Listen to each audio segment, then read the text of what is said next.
Hey there guys, what's up? Force the Knife Guy here with a new knife review. Now, this knife is a little more unique. It's a Spyderco native. However, it's a special native. I got it from Knife Center as a limited run. It is, let me go ahead and show you guys, brown FRN handles and with a limited run steel, CTS XHP. You guys can see that there. It as far as my experience with this steel, I haven't had a whole lot of experience. This is my only knife that I actually have with this kind of steel on it. However, I will say that this steel has done very well at holding its edge. It's pretty tough. I've taken it with me to work and I've cut up some roots with it, cut some cardboard, cut some zip ties, and as far as edge damage, I haven't really come across any problems. You know, a little bit of edge rollover, but nothing too serious that you can't take out with a strop or a ceramic stone. But this also, let's go ahead and go to some specs here. It has a 3.13 inch blade. It is 3.88 inches closed. It is a plain edge knife, as you can tell. It is a backlock, and the total overall length of it completely open is 7 inches. This does not have a sheath. It does have a pocket clip. And it weighs 2.4 ounces. Now, let's get on to the knife construction itself. We have a pin construction from Spyderco. I personally don't know how much I feel about this pin construction. Especially paying $70 for this knife, I think that this knife should have come with a, hex, or I'm sorry, a Torx screw and bolt on the other side. But so that's a little bit disappointing for me. I don't know how well it will hold up over time, but as far as it goes right now, I have no blade play. If I do get any blade play in the near future, I will go ahead and make an update video on that. The pocket clip is swappable to left or right hand carry, tip up carry in the pocket, so they know that most of their customers like a tip up carry. I have it set for right hand carry. The pocket clip itself fits in the pocket, I would say, pretty loosely, maybe a little too loose. I would say that the pocket clip is good, just not enough tension. Also, this knife would be, in my opinion, a good choice for EDC, just because of the overall size. It's not extremely large. It's by no means a gentleman's folder, but it's not extremely large like some of the larger things, like for instance, Spyderco Endurance. That's a pretty big knife right there. But I would say that this pretty much falls in the realm of an EDC blade, kind of like a Benchmade Griptilian.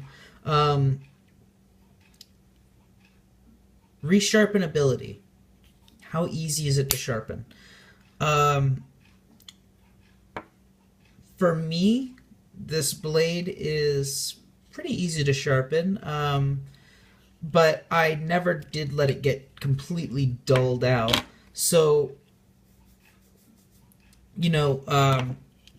once I do let it go completely dull, I'll tell you how easy it is to sharpen. If it's anything like D2, it'll be difficult. But just getting it from the factory and hitting it with a 1,000 grit stone all the way up to 10,000 grit. It really shined up the blade, but right now it's not that shiny because I've been doing some work with it. Still see the light glisten off of it though. The swedge, it's a good swedge. I mean, you can't really mess up a swedge. It's just a false edge. Really good for piercing into things. No, I did not pierce human skin. I pierced some boxes, and I layered up some cardboard so I could just, you know, go right through it, and it did very well. And oh, something I forgot to mention, we have a nice ricasso right here just for gripping up on the knife. Very nice jimping done by Spyderco, as always. However, for the knife, it's a little rough, actually. The jimping is supposed to be like that, but where they actually grinded on the jimping, it's very, very rough. I'm quite disappointed about that for a knife that's made, you know, in Golden, Colorado in the United States. I was expecting a little bit better fit and finish with it, as well as the inside of this ricasso right here. You can see where they grinded on it. It's not uncomfortable, but I would say for me it's noticeable. I have a moderately sized hand, so it fits very well in the hand, fills the hand. Ergonomically, I find it to be very pleasing. What else about the knife? The backlock, it is butter smooth. It's amongst one of the smoothest backlocks that I have ever operated. Easy for one hand closing and one hand opening. The oversized spider hole allows you to open it up by doing a Spidey drop. Also, from factory, this blade was a little stiff. Probably because there is no washer on the inside. It's just FRN, blade FRN, so that will take a while to get worked in.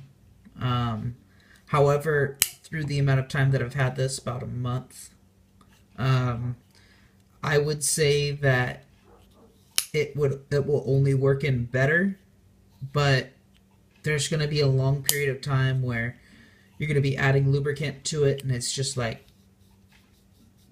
it's really rough. You can even hear it. If I take a better knife, which I don't have right here right now,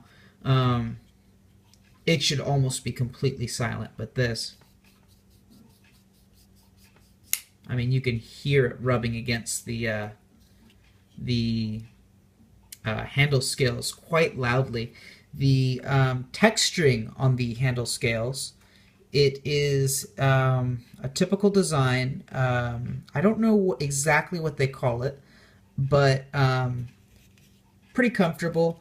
As far as it giving it grip, I would say that it does a good job at being textured as far as giving me grip, but I would have liked to see the volcano pattern more on this.